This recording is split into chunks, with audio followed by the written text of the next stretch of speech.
SKB stock की बात में आप सभी का स्वागत है दोस्तों। थंबनेल देखकर आप सभी ने इस वीडियो को क्लिक किया है, तो इसका मीन्स ये है कि you all are interested in this video and want to know about the methods कि हम अपना पैसा कैसे बढ़ा सकते हैं। तो उसके बारे में जानने से पहले एक ज़रूरी बात यह है कि पैसा हमारा कम कैसे हो रहा है, हम इस बात को जानें।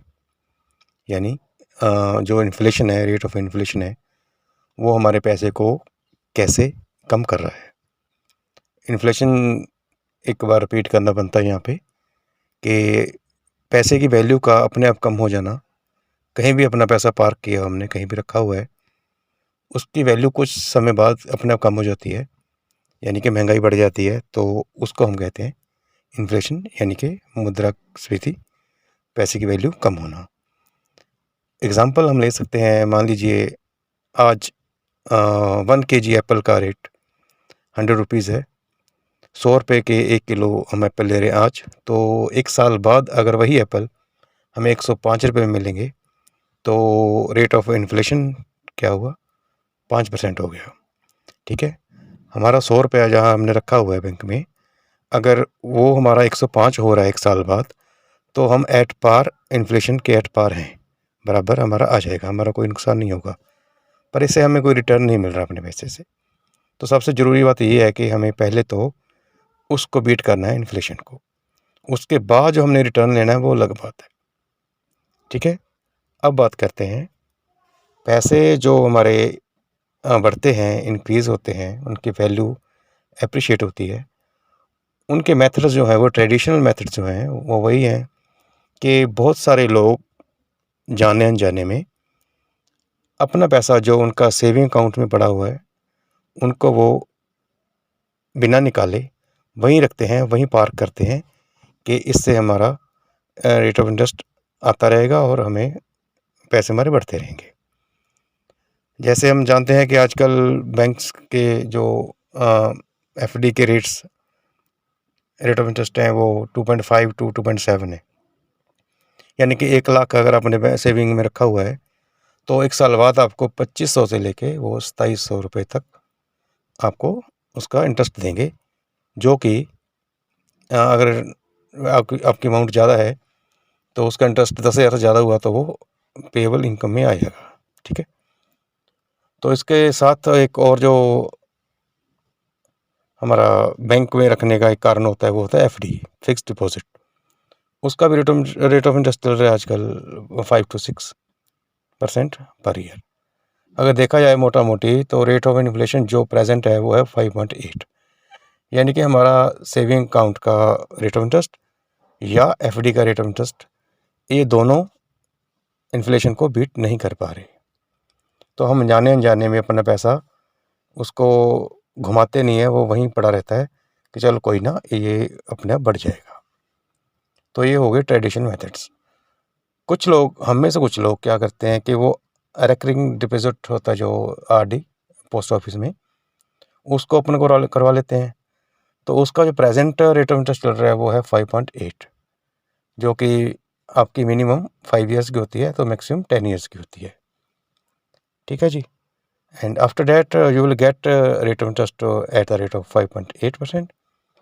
तो ये सभी अकॉर्डिंग टू मी, अपना अपना सभी की विचार होते हैं कि ये सारा रेट ऑफ इन्फ्लेशन हमारा उसको बीट नहीं कर पा रहे।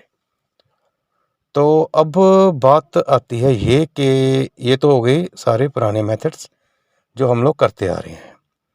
तो अब किया क्या जाए पैसे का, कहाँ रखा जाए, क्या उससे उसको इन्वेस्ट किया जाए। तो हमारे पास जो है एक साधन, अगर आप अपने पैसे को अच्छी जगह इन्वेस्ट नहीं करोगे, तो जिसको आप कम इंटरेस्ट पे पैसे दे रहे हो आप अपने, यानी कि बैंक्स को, पोस्ट ऑफिस को, या किसी भी प्राइवेट एजेंसी को, किसी व्यक्ति को उधार रेट ऑफ इंटरेस्ट पे, वो सारा पैसा एट द एंड घूम फिर के कहाँ जाएगा? वो सारा पैसा एट द एंड चाहे तो कंपनी से लगा दें, चाहे पीएसयू लगा दें, पब्लिक सेक्टर से लगा दें, वो सारा लगेगा जाके मार्केट में, यानी कि शेयर मार्केट में। नाम सुनते ही हमें ऐसा लगता है कि ये तो शेयर मार्केट की बात हो रही है, तो ये तो मुझे आता नहीं है, इसमें कैसे लगेगा, मुझे तो इसकी नॉलेज नहीं है। That is as separate issue. वो सारा कुछ हम अपने वीडियो में लाते रहेंगे स्टेप बाय स्टेप कि कैसे इन्वेस्ट करना है, कौन सा करना है। First step is that we should know कि we should be aware that कि हमारे पैसे से इनकम कितनी आ रही है, उसका रेट ऑफ इंटरेस्ट क्या है, रिटर्न क्या आ रही है। अगर वही सेविंग वाली आ रही है या एफ डी वाली आ रही है तो that is not accurate, it can not beat the rate of inflation. ये तो बात यहाँ तक ख़त्म हो गई। अब बात यह है कि हमने सारा अपना पैसा अपने हिसाब से या चंक्स में उसको इन्वेस्ट करना कहाँ पे, शेयर मार्केट में, या इसको मार्केट बोलेंगे हम। या आप कर सकते हो, आपको नॉलेज नहीं है तो आप सीधा सा फंडा है कि आप म्यूचुअल फंड्स में भी इसको कर सकते हो। ठीक है, इसमें हम इस वीडियो में सिर्फ बेसिक बात करेंगे। आपको नॉलेज शेयर मार्केटिंग है तो डायरेक्ट आप डीमैट अकाउंट खुलवा के उसमें इन्वेस्ट कर दीजिए, या नहीं है तो आप बिना डीमैट अकाउंट खुलवाए म्यूचुअल फंड हाउस किसी को चूज़ कर लीजिए, आप बहुत सारे हैं, उसमें आप इन्वेस्ट कर दीजिए। वो अपना कुछ कमीशन होता है, उनका एक्सपेंस रेशियो होती है, वो थोड़ी सी रख लेंगे उसमें से, तो बाकी का पैसा आपका सारा वो मार्केट में लगा देंगे। Means they are expert. आप एक्सपर्ट नहीं हो अपने इन्वेस्ट करने में, तो दे आर एक्सपर्ट, वो आपका पैसा लगवा देंगे मार्केट में, तो रिटर्न जो आएगा वो आपको शो हो जाएगा, आपके ट्रांसपेरेंट है पूरा, आपको पता चल जाएगा कितना उसको रिटर्न आ रहे हैं। दूसरा मेथड है ये। तो शेयर मार्केट में या म्यूचुअल फंड में कैसे इन्वेस्ट करना है, कौन सा स्टॉक कब लेना है, कब डिप करना है, कब उसको ऊपर आके उसको सेल करना है या बाई करना है, वो सारा स्टेप बाय स्टेप हम लोग इस चैनल में बताते रहेंगे। तो सबसे पहले अगर आपको लगता है कि आपको ये जानना ज़रूरी है, आपको इंटरेस्ट इसमें है, तो इस चैनल को सब्सक्राइब आप कर सकते हो। तो कुछ दिनों बाद हम लोग वीडियो डालते रहेंगे स्टेप बाय स्टेप कि हमें कैसे किसी भी स्टॉक को पिक करना है, कैसे चूज़ करना है, लॉन्ग टर्म के लिए लेना है तो उसका स्ट्रेटजी क्या होगी, उसके फ़ायदे क्या होंगे लॉन्ग टर्म के लिए, हमने ट्रेडर बनना है या हमने इन्वेस्टर बनना है, वो सारा कुछ इसमें हम लोग डिस्कस करते रहेंगे। So today's topic was only to discuss about the return we are getting from our money, that is parking in banks, or you can say FDs or post office, etc.